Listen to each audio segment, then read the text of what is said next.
इराणचे सर्वोच्च नेते अयातुल्ला अली खोमेनी यांनी अधिकृतपणे युद्धाची घोषणा केली आहे। त्यांनी इस्लामिक रिव्होल्यूशनरी गार्ड कॉर्प्सला महत्त्वाचे अधिकारही सोपवलेले आहेत। खोमेनी यांना त्यांच्या कुटुंबातील सदस्यांसह ईशान्य तेहरानमधील एका भूमिगत बंकरमध्ये हलवण्यात आलेलं आहे आणि त्यानंतर ही घोषणा करण्यात आली आहे। आता दहशतवादी झिओनिस्ट राजवटीला कडक प्रत्युत्तर दिलं पाहिजे।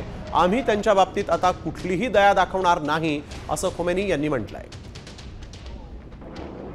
तर इस्रायल आणि इराण यांच्यातील युद्धात क्षेपणास्त्रांची कमतरता हा एक महत्त्वाचा मुद्दा बनत चालला आहे। इस्रायलकडे केवळ 10 दिवस पुरतील एवढीच हवाई संरक्षण क्षेपणास्त्र शिल्लक आहेत असा दावा वॉशिंग्टन पोस्टने केलेला आहे। गेल्या शुक्रवारपासून इस्रायल आणि इराणमध्ये संघर्ष पेटला आहे। दोन्ही देश एकमेकांवर हल्ले करतायत। त्यातच आता अमेरिकन वृत्तपत्र वॉशिंग्टन पोस्टने जारी केलेल्या एका अहवालाने इस्रायलची चिंता वाढवल्याचं दिसतंय।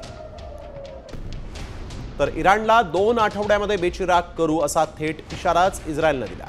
त्यासाठी इस्रायलच्या सैन्याने टाइमलाईनच सादर केलेली आहे। इस्रायली वायुसेनेने पश्चिम इराणमध्ये इराणी बॅलिस्टिक क्षेपणास्त्र लॉन्चरवर हवाई हल्ले केले।